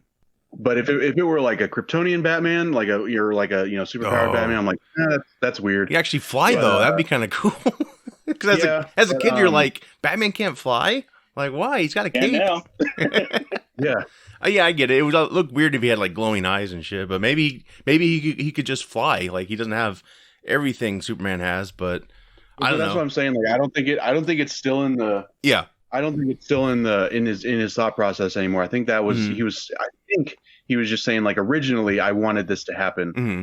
Yeah. But now it's not. Right. Well, and I just wanted to say what I like about Marvel with these shows they have now is you get to go back and explore more characters and stuff. If they would make this movie canon, or even maybe the 2017, there is a gap when Superman is dead, right? To this event. Isn't it a few months or so? Or yeah, it's something 3 months or something like that. If I was in control, I would shove in, and obviously you'd have to change it up a little bit, but I definitely would shove in a Reign of Superman film or something. I just want to see Steel done right, preferably by Snyder, but he probably wouldn't want to do that. But this movie builds up so much, and if you just go into the breaks of the stories, you've got a certain amount of months to work with. Maybe you can insert something storyline like that. That's the only thing I wish we would have got from BVS. And not to say Snyder wasn't going to go this route, but I always wanted to see a flashback scene of like Affleck's Bruce Wayne talking to Dick Grayson, like they're having an argument or just a tease to that relationship. And I was just thinking about this after this film. If BVS had such a scene when you saw the Robin suit, if there was a scene with him and Dick before his tragic death, because that was confirmed that was Dick Grayson, I believe. Like in Snyder's verse, it's Dick Grayson. Well, but and Zach even talked about how he wanted to do that. He wanted to do like a flashback. I think it would have been in the Nightmare or in the sequel, which would mostly be in the Nightmare verse. Joker and like they were gonna have like almost like a Last Supper type of deal. Oh, okay. And like Joker and Batman would both like do their own like point of view retelling of how Robin was killed. Right. Like he definitely wanted to do that, but it's just right. Will we ever see it is the thing. That's what sucks. Like everything was just built up here, and you could, if Warner Brothers didn't love all of this per se, like they could do what I thought, like insert certain things, like do a prequel movie for Batman. I don't know, like sky's the limit, but obviously they weren't going to allow control, like especially with Affleck. I heard him and Jeff Johns did not get along. That could be wrong. I'm not sure, but I think Affleck had a great vision for his character. For now, this is the payoff we get, and I'm definitely fine with it. And I think it was a feast, and I loved how with Flash, he was less annoying to me, and I loved the scene with his dad more. Like you really got to see that. And I mean that's kind of news too. Like oh God, what's the actor? Billy Crudup. He's been recast. Ron Livingston, is that right? He's actually an Iowa native. Yes, Office Space fame. I think he can pull it off. But yeah, I was kind of bummed. Like, why would they recast his dad? Like, it just sucks. The thing is, no matter who was going to be recast, it would have been such a downgrade. Yeah. Not because like Ron Livingston's not a good actor. Yeah. It's just like there was that connection we had to Billy. Like not only because like I mean, we spent like almost 4 years looking at him as Henry Allen. Yeah. But also like he's worked with Zach. He was Dr. Manhattan. So it's yeah. So I mean, I don't know. Yeah. Like if something changes, I'm not really holding my breath or anything though. What did you guys think about like the humor and stuff though? I thought it was just right. Yeah. I mean, there was a funny it wasn't part overdone. It wasn't with overdone. The Flash. Saying we can have this done in seconds, right? Mm-hmm. I like that respect though they gave to Superman though. Like they didn't just pull him out of the ground like he was, like piece of meat. Like they respected him, and there was no Pet Cemetery joke. Thank God. Yeah, they knew that he would do the same thing. Like he would take the time to honor, the dead. I just appreciated the humor because they didn't use it like at the expense of any of the heroes. Like with Flash, they didn't turn him into like such a loser of just like I just push people and run away. Or like Pet Cemetery stuff or anything. It was just like Brunch. Yeah, he tripped over himself a couple times, but also like he was doing cool shit. Yeah. Well, that was something Steve was saying about he liked this movie a lot. He just didn't like he liked that Flash Superman run scene. And I reminded him like, well, yeah, but you have to throw in brunch, and I think that's a terrible joke. So I wouldn't like that. That's just a weird Whedon thing he did. And like the fact of this movie being like so much lighter in general, that was always like Zach's plan. Like it was going to be a lighter movie. It was going to be, I don't know. That's just why I don't like people just classifying Zach's movies as dark in general. Because if you look at Man of Steel, it's not a dark movie. Like, I mean, he smiles more than people give him credit for. Like they're always like, why isn't he smiling? It's like, well, there's like a bunch of screen caps where he is smiling, or like they're like, I don't want my Superman being all emo and mopey. It's like, yeah, but also he's an immigrant. He doesn't know where he fits in the world. His entire planet got destroyed, and he just had to kill the last of his kind. So maybe pay attention to what's actually happening in the movie. Who was going to kill like a family? They never talk about that. They just like, oh, he just broke his neck. Like he was going to kill that family. You could not change that. And if he lived, he was still going to do bad shit. It's the same thing with people like pissing their pants about the Wonder Woman terrorist scene. It's like it's like, wow, she used excessive force on him. It's like, dude, he was trying to kill kids, and like he was on a suicide mission. Like literally their entire thing. Like if you listen to that other terrorist, he said, we had no demands. In a few minutes, 4 city blocks are going to be gone. Yeah. Like they didn't expect to come out of there alive. So, her killing one terrorist is like, okay. Well, like that. Yeah. And they made that right. And they made that bomb more powerful than the 2017 version. Like in the 2017, it's just like a little explosion. This sucker rocked her back. Like you believed it was going to take out 4 city blocks. And I love how she, clings her arms together, and all you see is the debris in that dude's hat. Like, oh my God. So I take it he's obliterated, right? He's no longer around. Oh yeah. Well, it came down like Rorschach's hat did in Watchmen. Oh shit. I didn't even think about that. Yeah. But someone broke down that scene, the terrorist scene, from like both 2017 and this one. And it's like, she's doing. I noticed this too. That slide kick she does, where she like in the 2017 she just like trips the dude with her leg, but in this one straight up just like kicks him like to the wall. That was all like amazing, right? And then like someone broke down like in the 2017 version, there's that dude who like hits her with the butt of his gun, and it's like in this one. It was like, no, there's no chance any of these guys are going to touch her, right? Like they're like they don't have a chance, like. Oh, that scene just like it gives me chills. Well, and a lot of she's just throwing them around like trash bags. Well, a lot of people are like, why would he just shoot the gun in one direction? Like you got to think she's super fast, so he's doing it really quick.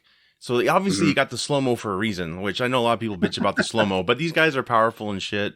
I do love how she just threw people around. That was a great scene. I want to talk about Martian Manhunter. Before we wrap this up, obviously, Henry Lennox, he was General Swanwick Harry, I'm sorry, in Man of Steel and BVS. That's what I like about this movie. Like, if this is all we get, it's still a great ending to the Snyder trilogy. At least we have closure. Like, this whole movie the scale is better, stakes are higher, there's a lot of character building, and there's setups, right? And you just, like, the 2017... you had like no military people around, which just felt weird, and it didn't make it feel big because it's like, is anyone paying attention to Steppenwolf like dropping by and shit? Like, I mean, I just didn't understand that. Like, where's the military? But yeah, you got this great scene in this film where he poses as Ma Kent, and she's talking to Lois, trying to get her to come back to work because she hasn't returned to the planet.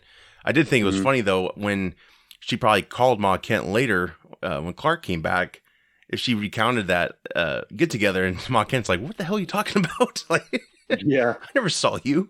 Martian Manhunter. That was, I thought his look was great. I love Harry Lennox in the part. They have his likeness as Martian Manhunter, and I thought it was it was a very well done scene, and I hope they use him in the future, but I don't know, but still we got to see him, and I'm sure for him I think that was a revelation after his appearances, right? Like this was kind of a retcon thing to make him Martian Manhunter. I think it might have been like they might have heard, like certain fan theories online. I'm not very sure. Yeah. But like that's something where I'm like, I don't care. Like I'd rather have that than not have it. Oh yeah, I don't care either. I like it. Yeah, like whether it was his, is his plan or not, it's like it all worked out. Also, if we're gonna have like that stupid Marvel shit where it's like, Peter Parker was definitely that kid from Iron Man 2 and the Iron Man mask. Right. And it's like, okay, well, if we're gonna have stupid shit like that, then like we can definitely just have this already existing character become a superhero. Like, who cares? Yeah, good point. Yeah, for sure. Yeah, they do that all the time. So yeah, I hate how DC tries to do some similar things. Oh, that's bad. They did something stupid with Loki too. Like they said like how he was under like a mind control thing or something in Avengers. I can't remember. It was something, like 5 years later explanations. Like, who cares? Again, no stakes. They want to make him a good guy because he's got a series coming out. Like, that's what's stupid. Like, just stick to it. Like, he could just be a terrible asshole who changes. Like, still not to say forgive him for what he did, but they kind of have, in the films anyway. Yeah. But yeah, one thing you also tell too is that in Man of Steel, you could tell how he was reluctant to be against Superman. So maybe that with that mindset, if you go back to it, he was reluctant to turn Superman in to Zod, and then in BVS, he's like deeply like saddened when Superman gets hit by that missile. Yep. And so he probably was, he was in hiding. That's probably the mindset what they're trying to go back to. Oh sure. Yeah. It's crazy to look back at that and just like see how it, like his acting hits differently. Yeah. Now that you know. Yeah. So I think that's probably the reason why he was the way he was back then. And then now that Superman is back, he can actually show, his true colors of who he is and not be in hiding anymore. Instead of being, a secretary or a general or wherever he was. Right. He can come out and be who he is and be a part of a team that he knows that, he can use his powers, for good. Yeah. That's what I think now anyway. Right. Yeah, no, that's pretty much on point. Like he even says, I realized I have a stake in this world. Like I can't just sit back on the sidelines. I have to, like, there's a war coming. Like I have to, I have to be there to help. I love that. Yeah. Affleck looks so healthy in that shot they did, and oh yeah. I love how he's just like, go ahead. I was just saying it mirrors the Man of Steel one, like the side that each of them are on. Mm-hmm. Like it just mirrors that Man of Steel shot. That's sure. Yeah, because he's levitated, right? And like Clark was, right? He's like, I'm from Kansas, blah, blah, blah. And yeah, God, that's so... Is that accidental, or do you think that's total Zach? 90% of the time, Zach doesn't do anything on accident. So it, like, I think so, but like that's just me being, yeah, sure. a dumb nerd. Not necessarily. I mean, he's an artist, and he really crafts things very well. And I like that whole scene. Like Bruce is like, yeah, we could use more people, and it's like he's like, I'll see you around. He's like, yeah, see you around. Like that whole thing was cool. I want to see, even though I'm sure a lot of nerds are like, the Justice League, the headquarters belongs in the city, not the Wayne Mansion. Like I still want to see that though. It's like it's cool. Yeah. I'm glad they kept that. You saw when they were panning out. In that last shot where they were like zooming out and like Manhunter was flying away. Yeah. In the background, Wayne Manor was like under reconstruction. I didn't see that. I just saw Gotham, but I'll have to look at that again. Yeah, it's really cool. I just love being able to see Gotham though. Like it just makes it feel like where he is, how far away he is. Like that was a beautiful shot. I'll have to look at that. Yeah. Anything else before we go, guys? I do want your opinion, Joe, on you did watch it again in the gray version, correct? Yes, I did. And what'd you think about that? I mean, I thought it was good. I don't know if it would hit well with everybody. Certain things definitely got to stick out more, like VFX and like the Flash scene where he's like putting everything back together. That was so cool to see, like in black and white. Nice. But like for anything, I can respect it so much. Like it gets all my respect because that's how Zach has been putting out photos. Like, from the movie the past few years, they've all been in black and white. And whenever he's worked on it or screened it for like friends, like I think he showed Momoa and like Gal and a couple other people. When he showed it to him, it was in black and white. Nice. So like I think it was just like a cathartic thing for him, and I can totally respect that. But as far as like final thoughts, I think my favorite aspect of this movie was the hopeful Batman that people were like crying about for the past 5 years. Yeah.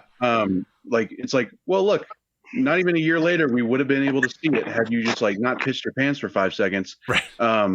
Because like, he mentions faith like 2 or 3 times throughout the movie. And like, just that one scene where, they're getting on the Flying Fox to go to save the Russian family. No, I'm just kidding. They're not in this movie, thank God. But they're getting on the plane, and he's like, he'll be here, I know it. And he's like, what makes you so sure? He just says, faith, Alfred, faith. Yeah. gives me chills every time. I like that they had arguments in this film, him and Alfred. It wasn't like played safe, like, I mean, you can tell there was tension in BVS. Obviously, they did have that fight about Superman. I mean, it wasn't like a huge fight, but I did how Alfred was like, are you sure you're gonna wave this cape at Steppenwolf and stuff like a bull, and everything else. He was more calm about it. He was like, I'm acting strictly on faith here. Like this, like, we have the cape. Like that's the beauty of it. Yeah. And also like, and just one more thing. I love like how Bruce realizes like, he wouldn't be where he is without the people in his life. So like when they walk in the Batcave and he's like, everybody, this is Alfred. I work for him. Yes. I'm like, that's a good line. That was cool. I liked how, I liked how Aquaman was like, didn't he say like, this is a badass place, Alfred, or something like that? Alfred. That was awesome. What about you, Mitch? Final thoughts on this film? Definitely see it. Like I said before, it's just so much better, and it's well fleshed out. The explanations on things finally make sense instead of them just being there. Mm-hmm. Agreed. Yeah. I mean, even if you do the 30-day trial and not sign up for HBO Max because other movies are coming out here soon, do it. It's well worth it. Excellent. What about you, Billy?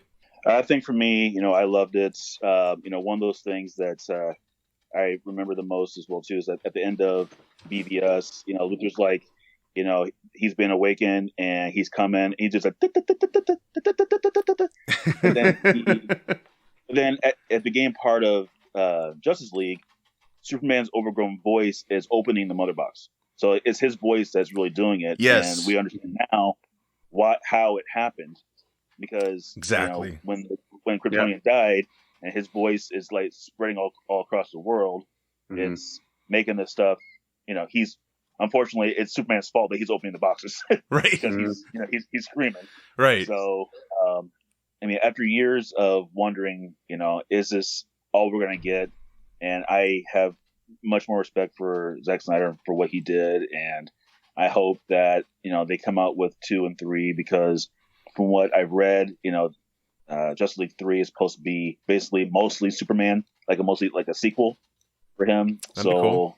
I hope that they can do that and build off what they had, because I would like to see a war with Darkseid, and now that Steppenwolf's out of the way, I would like to see they already did the thing with Doomsday, which I wish they would have done more with. Steppenwolf's out of the way. Now let's have the overgrown war with Darkseid, and let's see the built off evil Superman. Bring in more characters that maybe about in hiding, like Hawkman and whoever else, and then let's have what he set out to do, because this was like a really. I was addicted to it from the time that I started sitting down and watching it, and just seeing what we wanted to see, and I just hope that they can build off of that. I really do. With Flashpoint, now they hired a new Supergirl now, which is really different. Yes. I hope that they can build off that as well too. So do Flashpoint, bring Supergirl in, and then maybe have built in with Doomsday as well too, because it's not Doomsday but Darkseid. I think that Darkseid actually kidnaps or whatever. I think it was Darkseid that kidnaps Supergirl, and then Superman has to go get her. So something that we can, she's a slave, and right. I think that's something they can build off of as well too. So I hope to see that. Yeah, that would be interesting. Now they, because she's going to be introduced in that film, how she'll be connected to Cavill's Superman, how they're going to do that. That would be super interesting. I think it would be a damn shame. I think the biggest shame for WB to do would be not to use Cavill again as Superman. I think he's freaking perfect for the part. He's still young. That'd be a huge mistake if they don't try to utilize him at all. So I hope, if anything, I hope they do something with him, because, he's getting other parts. So it's like, he doesn't really need them. So maybe that's why he's not desperate for a paycheck. Right. So they're like, hey, we just want to give you this little bit of cheddar. And he's like, no, I deserve more. And maybe I have no idea, but I I gotta say, I've looked forward to this movie for years now, like all of us, I believe. I just can't believe it happened because I really was hoping it would, see the light of day. And, I gotta tell you, the morning that it dropped on HBO Max, that was like Christmas morning to me. It was weird. Oh, yeah, it was weird. And I didn't mean to see it right away. I was going to wait because I saw it with my cousin and I couldn't help it. I was like, I'll watch 10 minutes and that turned into an hour. But I stopped it many times. And, but yeah, I ended up finishing the bastard, but I couldn't wait. And all the, the internet, some of my, impossible. Yeah, some of my favorite critics on internet, or on YouTube, I knew they were going to be talking about it. And it's like, oh, I can't wait. I got to talk about it. I got to hear about it, whatever. But yeah, it was a great feast, and I'm so happy. I hope, and we talked about this in a group. It would be cool if we could rent out a theater and see this thing, but I don't know. Maybe that would be awesome. I don't know if it'll come to theaters, if that's even an option by then, if you can rent one for kind of cheap. But I would love to have all of us see it together. I think that would be really, really cool. And also another level of vindication. When the Fandom trailer came out, the first one showing Darkseid, everybody was like freaking out about like, they're spitting on the legacy of Jack Kirby. None of these like apocalypse characters look like, any of his creations. And then the movie came out and the grandson of Jack Kirby was like, this is great. Like everybody, everybody did a great job. Right. And it's like, haha, suck it. And then crickets, right? Like, absolutely. I've got nothing else to say, Your Honor. Yeah, I know. I hate that. And let's talk real quick. God damn it. I keep remembering things. One more thing. Loved the boom tubes in this film. It felt more powerful. The other one was just kind of like, what the hell is this thing? It, it was just like bloop and he's gone. This one was so incredible. Like the sound was just perfect. And, Zach probably got a time to improve sound effects. Maybe, I don't know, but the sound and just everything in this film, it was there. Like he just captured it. It's kind of like a Tarantino thing where, you go back to Hateful Eight when they're in that haberdashery and you feel like you're there. The sound of the pan and the soups and the footsteps, like that's in this film. Like the sounds of everything, if you know what I mean. Like you just, the music, I think that's what's different is there's not a lot of music playing over actions. I mean, until they fight and stuff, but it just feels rich, like the whole horseback scene with Bruce and all that. It just felt like, wow, we really missed out. And I'm so happy we have it now. And everyone should definitely see it on HBO Max. If you got a friend, go over and see it. It's worth it. They, I think, are going to be releasing it physical form. A steelbook, I think, was announced, if I'm not mistaken. Yeah, it was like a custom one. Yes. I don't know I don't think it's like very official, right? Because that website does like their own stuff. Sure. But I don't know, like because that's only in like the UK. So we'll it's probably like bootleg, get like probably some dude shot it in his living room. He's like, yeah, this is cool. It's like actual quality, but it's just like not like full, like it's on the WB, website or anything. Yeah. If you haven't seen this movie, what the hell are you doing? Come on. It's like it's Batman, Superman. How can you not like? I mean, you got Wonder Woman being a badass. Like, give me a break. Yeah.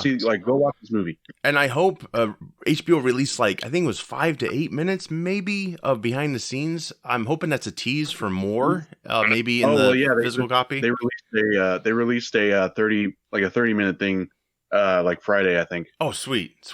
Yeah, because I love to see this whole thing broken down, like how it came to be, and especially with Zach's voice with it, and just incredible. So yeah, when it comes out physical media, I'm definitely grabbing that sucker, and I might just put it in my Justice League case I that I got before, and although it has a blue red classic colorization of Superman on it, so that might not work. Yeah, I'm just so happy. This is historical, and we did a previous episode about the road to the Snyder Cut, mostly through Joey's eyes. Definitely check that out. That was so cool, Joey. You're like part of history there, and every time they show that announcement, like you can hear Joey laughing and just excited, and it's really, really freaking special. So fantastic. Well, guys, this was fun. I'm sure I missed some other things to talk about, but I think we covered pretty much everything about the film. Yeah. But yeah, definitely much, much better than that 2017. I don't know. I know, Joey, you said you're not going to see that one ever again, probably. I'm tempted. I'm tempted to see it again, just to be like, wow, this is shit, you know. But of course, that's time I won't get back, so I'll have to think about that. Yeah. But yeah, when I see it's on TV, I kind of skip by it now. Yep. You're like, I know the better one. I'll watch Man of Steel when I can. Maybe I'll watch BVS, but when I see Justice League, I just kind of like, now that I've seen this other movie. Yeah. Because before I'd watch it every time it'd be on TV, but now it's like, well, nah, I was watching something else. Yeah. Well, now it's not the only thing we have. Like, we have the actual Justice League movie. Yes. Yeah. So, yeah, I get that. It's damn right. Well, guys, thanks again. This was fun. Yeah, everyone out there, see this movie. Please do. Please. We need more. Do it. Do it for Zach. Do it for Autumn. That was awesome tribute to her. Yeah, that hallelujah at the end. I love that. And that, I think that's just, I think that should stop a lot of haters right there. It's like, a lot of shit went down behind the scenes for this film, and he lost somebody, and this was a great tribute to her, and it has raised a lot of money for suicide prevention. So it's just a positive experience overall. So don't be hating. Yep. Just see the damn film and be thankful. So it's a feast after all. Be thankful. So let's restore the Snyderverse. Yes. Is there a hashtag we can put out there that is it just restore the Snyderverse? I mean, yeah. I don't know if you saw on Thursday, broke 1.5 million tweets. Nice. That broke the record for like Avengers Endgame. Great. So technically a 4-year-old movie broke records for a movie that came out, 2 years ago. Oh, it's wonderful. Yep. That's fantastic. Yeah. Restore the Snyderverse, everyone. Come on, join us, won't you? We'll be back. I'm Josh. I'm Mitch. I'm Billy. And I'm Joey. Take care. Bye. Bye. You saw her bathing on the roof, her beauty and the moonlight overthrew you. She tied you to a kitchen chair.